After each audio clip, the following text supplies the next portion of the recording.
Bismillahirrahmanirrahim. Assalamualaikum warahmatullahi wabarakatuh. Alhamdulillah, alhamdulillahi rabbil alamin, wa syukurillah wa ni'matillah. Puji syukur dumateng Allah Subhanahu wa taala ingkang kathah paring kenikmatan dumateng kula panjenengan sedaya sehingga saged kempal saged acara menika diparingi sehat jasmani rohani, mugi-mugi dados hamba ingkang syukur dan ditebihke saking hamba ingkang kufur. Allahumma amin. Sholawat kanthi salam kita haturaken dumateng Allah Subhanahu wa taala yang ingkang tenggo syafaatipun ing donya dumugi akhirat. Dumateng pemirsa mimbar penyuluh agama. Niki kula basane campur nggih. Di sini saya akan menjelaskan beberapa tentang pentingnya dan manfaatnya waktu. Insya Allah semua pemirsa sudah paham dengan manfaat dan pentingnya dan cara melaksanakannya. Ting mriki kula akhirnya hanya berbau ngecas aja. Kita ngecas bareng. Saya karena belajar ini juga menjadi ngecas. Semoga yang mendengarkan juga jadi ngecas dan semakin semangat untuk memperjuangkan waktu, untuk memanfaatkan waktu.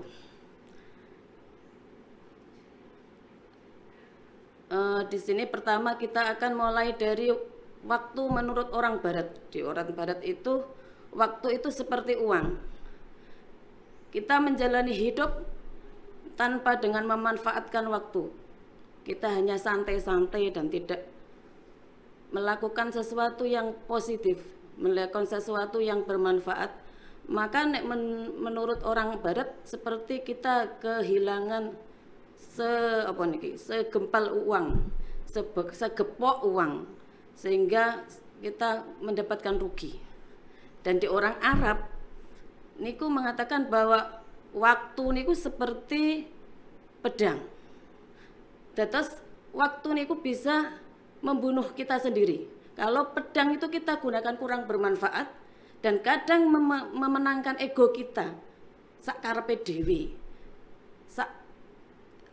Mboten memikirkan orang sesama manusia, tapi sak penake sepenting aku bahagia. Maka kadang tidak sadar kita akan memotong badan kita sendiri. Itu menurut orang Arab bahwa waktu itu seperti pedang. Kemudian di firman Allah Subhanahu wa taala yang pertama Allah janji di awal asy niku artinya adalah waktu atau masa. Bahwa di situ Allah bersumpah bahwa waktu itu adalah sangat penting. Seperti kalau kita bersumpah dengan sama manusia, kita bilang demi Allah, ya Allah benar, demi Allah, demi Quran, demi Rasulullah. Dan Allah pun bersumpah dengan masanya, karena begitu pentingnya masa itu untuk kita dan semua pemirsa mimbar penyuluh agama di sini. Nah, waktu menurut tafsir Ar-Razi di tafsirnya Al-Kabir. Waktu itu di tafsirnya mengatakan bahwa waktu itu seperti ajaib, unik dan unik dan misteri. Maksud saya aneh ini. Menurut saya pemahaman saya itu aneh. Di sini Ar-Razi mengatakan kalau di waktu kita itu kadang kita nggak tahu. Di waktu itu di mana waktu itu banyak bermacam-macam. Di sini ada kemiskinan, di sana ada kekayaan. Di sini ada gaya hidup yang sehat, di sini ada yang sakit. Jadi kadang kita tidak tahu di mana kayaknya kita muda itu kayaknya sudah semua dengan vitamin dan semuanya. Tapi kadang kita hidup itu misteri. Di waktu umur 40 ke atas, 45 ke atas, kita udah paginya sudah sebelumnya itu kita olahraga sembarang wis. Kita itu olahraga dan pinginnya itu memanfaatkan waktu biar sehat dan sembarang.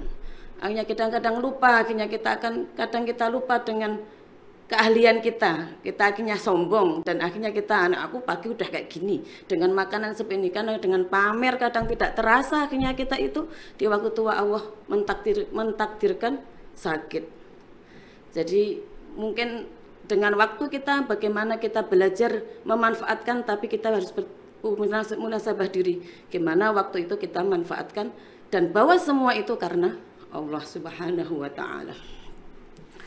Di ayat yang kedua, innal ayat pertama tadi wal asr, kedua innal insana lafi khusrin, sesungguhnya manusia itu akan merugi.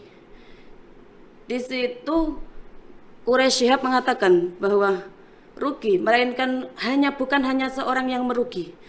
Di situ Quraisy Syihab mengatakan bahwa dia akan celaka. Orang yang tidak memanfaatkan waktu itu akan celaka. Sesuatu yang berbuat negatif, sesuatu yang berbuat kurang bermanfaat itu bisa celaka. Dan semoga dengan kita selalu memanfaatkan waktu dan mensyukuri nikmat Allah Subhanahu wa taala, kita termasuk golongan orang-orang yang syukur nikmat. Dan semoga juga Allah menjauhkan kita dari orang-orang kufur nikmat. Illalladzi, ayat ketiga, illalladzina amanu wa amilus sholihati wa tawashaw bil haqqi wa tawashaw bis sabr. Di orang-orang merugi itu Allah di ayat ketiga itu menjelaskan ada kecuali dari tiga orang-orang yang merugi itu. Yang pertama, illalladzina amanu, orang-orang yang beriman. Yang kedua, wa amilus sholihat, orang yang berbuat kebaikan, wa tawashaw bil, kebaikan untuk saling menasihati. Jadi kita sebagai manusia harus pintar-pintar gimana hidup kita akan memilih, dimana kita kalau di hal-hal yang negatif kita hanya senyum dan diam saja. Tapi di waktu kita, dan seperti kayak curhat itu, kita pun harus menempatkan di mana ini orang-orang curhat itu ditempatkan orang-orang positif atau negatif. Kalau negatif kita lama-lama curhat itu udah selesai masalahnya masih disebarkan kemana-mana. Akhirnya kejelekan kita itu enggak berhenti. Padahal itu masalah sudah selesai. Kalau kita bekerja sama di amal yang kebaikan, wa tawashaw bil haqqi, kita berkumpul dengan orang-orang yang baik, kita berkumpul dengan kebenaran, orang-orang yang penuh dengan kebenaran. Tapi tidak mungkin juga orang-orang itu ada kesalahan, tapi kebanyakan orang-orang itu kita berusaha berkumpul pada orang-orang yang lebih baik dari kita. Maka kita akan ngeces, kita akan ikut dalam gerombolan orang-orang itu, kita akan mengikuti otomatis, tidak sadar kita akan mengikuti. Loh, jebule kayak gini, tambah semangat hidupnya. Jadi kadang kalau saya itu kalau di rumah kok ada tamu, dan tamu itu cerita wis tentang kodok dan kodar sembarang. Setelah itu setidaknya setiap satu hari itu kita berbuat baik. Semoga ya selanjutnya. Jadi Allah itu beri kayak seperti kita itu kan, kalau Nabi itu mukjizat, kalau kita itu maunah nggih. Kita itu mesti dapat maunah, karena kenapa? Karena kita kadang berpikir positif aja, niat positif aja. Pernah saya itu kedatangan kakak saya dari Wonosobo itu cerita. Dan di cerita itu beliau ngomong, semua itu kita harus mengharapkan ridha Allah. Di waktu itu saya harus berkunjung di tempat-tempat yang saya kurang sukai. Gonduk lah bahasanya. Pinginnya enggak datang tapi kon datang. Nah itu. Tapi di situ banyak ulama-ulama juga yang datang. Di situ saya menerapkan niat di situ. Saya niatkan di situ untuk mengabdi, karena ulama itu termasuk guru-guru saya. Dan di situ saya mengabdi, dan saya di situ semua laden itu nggih napa namanya nggih nyuguh-nyuguh ladeni. Sama di sana ada guru saya bilang saya pengen bakso, saya ambilkan bakso. Dan saya seperti santri, saya seperti muridnya. Jadi saya berjumpa muridnya. Di situ saya di berbagai ulama, di situ berbagai kiai, berbagai orang biasa itu datang di saya itu berkumpul dengan orang-orang yang baik dan orang-orang ilmu. Di situ saya mendapatkan suatu pokoknya menggembirakan. Alhamdulillah saya di situ pokoknya nggak ada gembira. Di situ istilahnya gembira sampai bingung saya harus mengungkapkan kepada siapa. Karena saya nggak kuat ya tak ungkapkan kepada kakak-kakak saya dua. Wah, di situ ya Allah, ini yang merasa saya bahwa sesuatu yang berpikir positif, kita hidup dengan orang-orang positif, maka kita akan berjalan pun tidak setidaknya dalam waktu dekat itu kita akan positif, dan keberkahan Allah itu mesti datang. Dan diganjarnya tuh Masya Allah, itu di dunia ya, apalagi di akhirat kita pasti insya Allah paringi mulya. Di situ ada hadis, sudah selesai, ilal ladzina amanu wa amilus sholihati wa tawasyaw bil haqqi wa tawasyaw bis sabr, dan saling menasihati, saling bekerja sama dengan, dan kita hidup dengan orang-orang yang sober. Sober itu nek saya mana nih ngampet nggih, urip nggak ngampet ya ambiar gitu nggih. Jadi di situ sesuatu orang bilang prihatin itu jadi nggih ngampet. Kita zikir, kita deres dengan lama itu kan ngampet capek nggih, ngelak capek. Lah di situ itu dinamakan ngampet dengan sabar. Dengan kejadian beberapa Allah coba kepada kita. Seumpamanya saya hanya mengumpamakan kepada saya nggih. Ya, contoh ke saya saja karena saya yang paham. Kalau orang lain nanti tidak salah ngoten nggih. Jadi di sini watawasyaw di situ saya mesti di waktu biasanya kedatangan tamu itu kadang ada yang marah, ada yang enggak. Itu saya ampet di situ, saya enggak pergi kemana-mana untuk menceritakan karena saya biasanya cerita dengan kakak saya itu. Karo nganggo nangis-nangis kayak gitu. Ini saya sudah berusaha ngampet, diam, dan biasanya saya mengampet itu dengan tidur agar lupa dengan masalah itu, dan begitu bangun kita itu akan segar dan lupa. Akhirnya melihat anak dengan anak ceria itu kita cari sehat. Jadi gimana ngampet itu kadang nggih nganggo otos-otos, nganggo nangis-nangis ngoten nggih. Tapi ya kita lakukan aja, nangis nggih enggak apa-apa. Tapi gimana cerita itu di tempat orang-orang yang lebih baik meneh nek gibah itu kan takutnya nanti ke gibah kalau sama manusia. Kita gibahnya itu kepada Allah aja. Kita sujud, wudu dulu, habis itu sholat. Di waktu sujud kita gibah nggak apa-apa, nang batin. Nek gibah tenan yo, ndonga ya Allah. Niki cah iki si A, niku kok wonten niku, njuk pripun kula kira seneng niku domongke mawon. Niku mboten enten dosane. Nggih kayak gitu nggih, mungkin hanya sedikit. Semoga ini menjadi casesan kita dalam hidup kita mulai dari awal.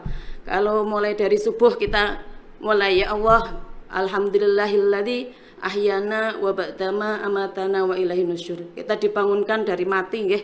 Habis itu kita niatkan ya Allah, mugi-mugi setiap hari ini saya paringi ringan untuk hidup dan paringi manfaat untuk hidup. Dan bisa kalau manfaat itu kita sudah sampai ke menyenangkan orang lain. Kita manfaat kita ambil yang sepele-sepele aja. Kalau ibu rumah tangga nggih, anaknya biar tinggal napa niku piring, kita didik hati-hati tapi nggih dengan sabar. Kalau nggak mau ya kita piringnya dicucikan. Kalau saya hidup dengan anak-anak agak banyak ya, jadi saya cucikan kadang. Yang mana ada apa itu sendal ke musola saya balikkan kadang. Mugi-mugi ini jadi manfaat saya. Jadi saya niatkan balik sendal aja itu menjadi manfaat. Mesti orang yang memakai itu senang. Kalau karena saya merasakan begitu saya dibalikkan sendal, saya senang banget, tinggal celek-celek berjalan sudah gitu. Nggih ngoten niku, mugi-mugi hidup kita dari pagi sampai malam lagi jadi penutup masa itu di waktu asar kita hidup lebih baik dan lebih baik. Insya Allah ini pendengarnya juga lebih pintar. Ini mencerita, ini hanya sebuah cerita. Semoga bermanfaat. Masih banyak kata tutur kata saya yang kurang dan salah nggih. Semoga manfaat. Nyuwun ngapunten. Mohon maaf lahir batin. Wabillahi taufik wal hidayah. Wassalamualaikum warahmatullahi wabarakatuh.